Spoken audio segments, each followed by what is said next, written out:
নমস্কাৰ এই মুহূৰ্তৰ বিগ ব্ৰেকিং নিউজ চিনাকি মানুহে লৈ গৈছিল মোৰ দুই সন্তানক আৰু চিনাকি মানুহে হয়তো হত্যা কৰিছে মোৰ দুই পুত্ৰক টংলা কাণ্ডক লৈ এই মহাবিস্ফোৰণ ঘটাইছে মাতৃয়ে এই মুহূৰ্তৰে ডাঙৰ খবৰ লৈ আইছো এই মুহূৰ্তৰ ব্ৰেকিং নিউজ চিনাকি মানুহে লৈ গৈছিল মোৰ দুই সন্তানক ভুক্তভোগী মাতৃৰ বিস্ফোৰক ভাষ্য চিনাকি মানুহে লৈ গৈছিল মোৰ দুয়োটা সন্তানক বহু লোকৰ পৰা লাখ লাখ টকা ঋণ লোৱা হৈছিল টকা বিচাৰি আমাক মানসিক হাৰাশাস্তি কৰি আহিছিল একাংশ লোকে যাৰ পৰা আমি টকা লৈছিল আমাৰ মাটি বাৰীও দখল কৰিছে মানুহে দলিলতো আনকি আমাৰ সহি লৈ গৈছিল একাংশ লোকে এনে ধৰণৰ বিস্ফোৰক ভাষ্য প্ৰদান কৰিছে ভুক্তভোগী মহিলাগৰাকীয়ে টংলা কাণ্ড ইতিমধ্যে জুকাৰি গৈছে সমগ্ৰ ৰাজ্য দুই পুত্ৰক হেৰুৱাই টংলাৰ বাসগৃহত এতিয়া হুকাকুল পৰিৱেশ বৰ্বৰভাৱে হত্যা কৰা হ'ল দুই কিশোৰক মই এতিয়া কেনেকৈ জীয়াই থাকিম মন্তব্য ভুক্তভোগী মাতৃ মই এতিয়া কাৰ লগত থাকিম দুৰ্বৃত্তৰ নিহংসতাৰ বলি দুই ভাতৃ গৌৰৱ শৰ্মা আৰু কৌশিক শৰ্মা অতি নিহংসভাৱে হত্যা কৰা হ'ল দুই ভাতৃক পঞ্চম শ্ৰেণী আৰু ষষ্ঠ শ্ৰেণীত পঢ়ি আছিল দুই ভাতৃ আৰু শুকুৰবাৰে বিদ্যালয়লৈ যোৱাৰ পৰাই নিৰুদ্দেশ হৈ আছিল দুই শিশু আজি নদীৰ পাৰৰ হাবিৰ মাজত উদ্ধাৰ হৈছিল দুই শিশুৰ মৃতদেহ দুখীক কঠোৰ শাস্তি প্ৰদানৰ দাবী ৰাইজৰ কঠোৰ শাস্তি যাতে দুখীয়ে পায় হেয়া দাবী উত্থাপন কৰিছে ৰাইজে ইতিমধ্যে ঘটনাস্থলীলৈ ৰাওনা হৈছে সিআইডিৰ এটা দল আৰু হেহতীয়া যি আপডেট আহি পৰিছে সেই আপডেট অনুসৰি ইতিমধ্যে সমগ্ৰ ঘটনা সন্দৰ্ভত দুজনক সোধা পোছা কৰিছে আৰক্ষীয়ে তদুপৰি আৰক্ষীৰ ফালৰ পৰা কোৱা হৈছে যে অতি শীঘ্ৰে আৰক্ষীৰ জালত পৰিব হত্যাকাৰী এই মুহূৰ্তৰে ডাঙৰ খবৰ জনাইছো যেহেতু ৰাজ্য কপাই গৈছে টংলা কাণ্ডৰ ঘটনাই ৰাজ্য জুকাৰি গৈছে যেহেতু দুই ভাতৃক অতি নিৰ্মমভাৱে হত্যা কৰা হ'ল হাবিৰ মাজত উদ্ধাৰ হৈছিল দুই ভাতৃৰ মৃতদেহ শুকুৰবাৰৰ পৰা সন্ধানহীন হৈ আছিল দুই ভাতৃ আৰু অৱশেষত মৃতদেহ উদ্ধাৰ হৈছিল আজি কোনো দুৰ্বৃত্তই হত্যা কৰি পেলাই থৈ যোৱাৰ সন্দেহ প্ৰকাশ কৰা হৈছিল ইয়াৰ পিছতে সমগ্ৰ ঘটনাৰ ৰাজিক কেন্দ্ৰ কৰি আৰক্ষীয়ে ইতিমধ্যে আৰম্ভ কৰি দিছে তদন্ত প্ৰক্ৰিয়া সমান্তৰালকৈ সিআইডিৰ এটা দল উপস্থিত হৈছেগৈ বাসগৃহত কিন্তু ইয়াৰ মাজতে ভুক্তভোগী মাতৃৰ বিস্ফোৰক ভাষ্য এই ভাষ্য অনুসৰি চিনাকি মানুহে লৈ গৈছিল মোৰ দুই সন্তানক আৰু হয়তো চিনাকি মানুহে মোৰ দুই সন্তানক হত্যা কৰিছে বিস্ফোৰক ভাষ্য প্ৰদান কৰিছে ভুক্তভোগী মাতৃগৰাকীয়ে আৰু দুই কিশোৰৰ বয়স আছিল ক্ৰমে 12 আৰু 14 বছৰ টংলা কেন্দ্ৰীয় জাতীয় বিদ্যালয়ৰ ছাত্ৰ আছিল গৌৰৱ শৰ্মা আৰু কৌশিক শৰ্মা ক্লাছ 5 আৰু ক্লাছ 6ত পঢ়ি আছিল দুই ভাতৃ আৰু ঘৰৰ পৰা মাত্ৰ 3 কিলোমিটাৰ নিলগত উদ্ধাৰ হৈছিল দুয়োজন কিশোৰৰ মৃতদেহ আনহাতে এই যি নিৰ্মম ঘটনা সেই ঘটনাক কেন্দ্ৰ কৰি এটা ৰাইজে দাবী উত্থাপন কৰিছে এই ঘটনাৰ সৈতে যিয়ে জড়িত হৈ আছে সেই হত্যাকাৰী কঠোৰতকৈ কঠোৰ শাস্তি যাতে দিয়ে পুলিচে যাতে দুৰ্বৃত্তক হত্যাকাৰীক যাতে এৰি নিদিয়ে এই মুহূৰ্তত মাতৃৰ ভাষ্য আছে এক হুকাকুল পৰিৱেশ বিৰাজ কৰিছে এই মুহূৰ্তত হেয়া শুনাব বিচাৰিছো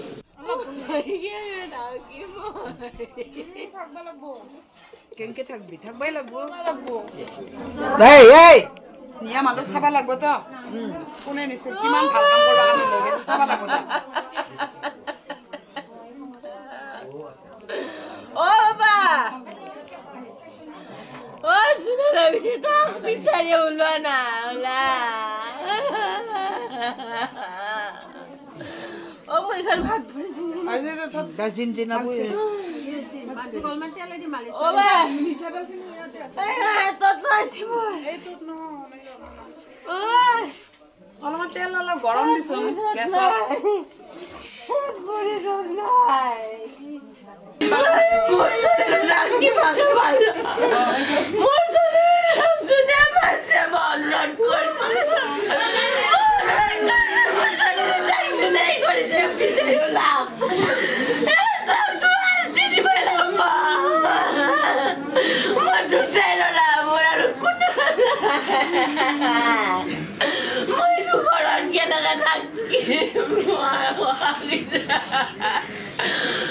দুখী শাস্তি দিব লাগিব মই এইখিনিয়ে কৈছোঁ আপোনালোকক গৌৰৱ আৰু কৌশিক আপোনাৰ সন্তান আছে এতিয়া তেওঁলোক যোৱাকালি কিমান বজাৰ পৰা নিৰুদ্দেশ হৈ আছিলে 8:45 পৰা নিৰুদ্দেশ হৈ আছে পৰীক্ষা দিব গৈছিলে দুজনে তাৰপিছত স্কুলত যাই পোৱাই নাই মাষ্টৰৰ পৰা ফোন আহিছে ফোন কৰি গৈছে বাচ্চা দুটা আহি পোৱা নাই আমি কৈছোঁ পৰীক্ষা দিব গৈছে সিহঁতে যে নাই যোৱা আহাই নাই বুলি কৈছে মই তাড়াতাড়ি মই পিছত গ'লোঁ যাই স্কুলবিলাক চব ছাৰহঁতেও চাইছে ইফাল সিফাল ঘূৰিছে চাইছে নাই পোৱা ক'ত গৈছে ক'ত লৈ গৈছে এইখিনি মোক লাগে আৰু সিহঁতৰ বয়স কিমান আছিলে সিহঁতৰ সৰুটো 12 বছৰ আৰু গৌৰৱৰ ডাঙৰ 13 বছৰ কিমান ক্লাছত পঢ়ি আছিলে সৰুটো 5ত ডাঙৰটো 6ত আপোনালোকে কেতিয়া খবৰ পাইছে মানে তেওঁলোক যে আমি 10:30 মান বাজিছে ছাৰহঁতে খবৰ দিছে মোক যোৱাকালি তাৰপিছৰ পৰা আৰু হাহাকাৰ হৈ গৈছে আমাৰ গোটেই মাখাৰে চলি নাই এতিয়ালৈকে চলি আহিয়ে পোৱা নাই টকা ধাৰ আছে আমাৰ টকা ধাৰ আছে সেই বিষয়ে কিজানি চলি দুটা উঠাই লৈ মাৰিব লাগিছে কিজানি মোৰ সেইখিনিয়ে জানো মই সেইখিনি মোক চলি দুটা লৈ গৈছে বাইদেউৰ ধাৰ আছিলে আমি ৰিক্স লৈছোঁ মোৰ বাইদেউ সেইটো টকাৰ ধাৰ লৈছিলে লৈ উঠাৰ পিছত বাইদেউ যাব আৰু ময়ো লৈছিলোঁ বাইদেউৰ ধাৰ মাৰিবৰ কাৰণে মালিকেও 1,70,000 টকা তাৰপিছত সেনেকৈ মই মাৰি দিলোঁ ধাৰবিলাক মাৰি দি উঠাৰ পিছত এতিয়া আমাৰ এইবিলাক চব মানে দখল হৈ গৈছিল মাটি বাৰী চব লৈ গৈছে আমাৰ দলিনত চাইন কৰা পৰ্যন্ত হৈ গৈছিল তাৰপিছত মানুহে বহুত অত্যাচাৰ কৰি থৈছিল আমাক হেৰাচমেণ্ট দি আছে পইচা লাগে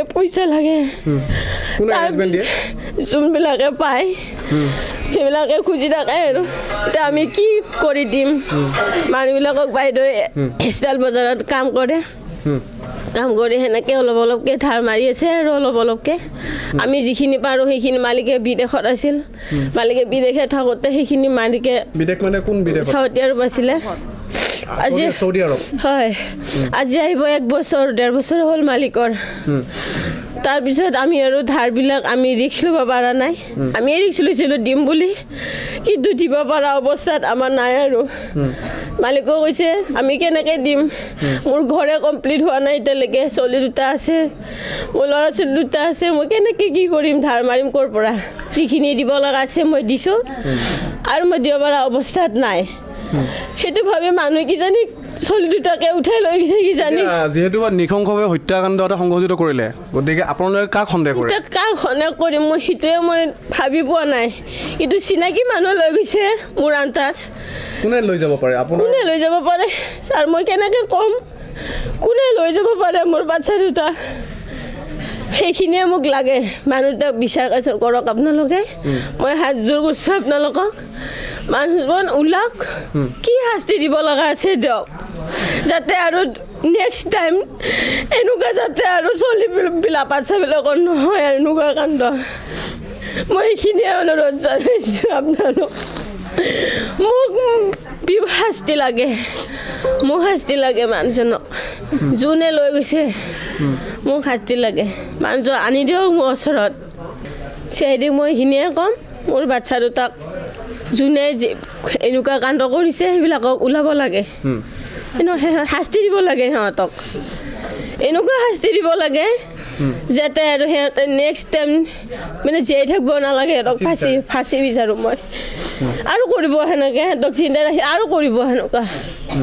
বাচ্চাবোৰ আৰু কৰিব সেইটোৱে বিচাৰোঁ মই মোৰ নাম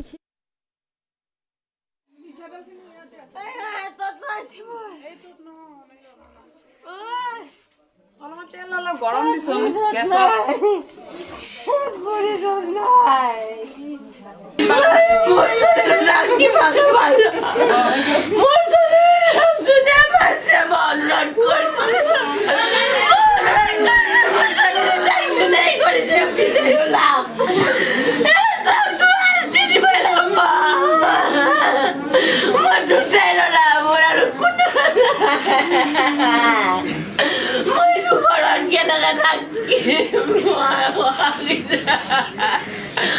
এই দুখী শাস্তি দিব লাগিব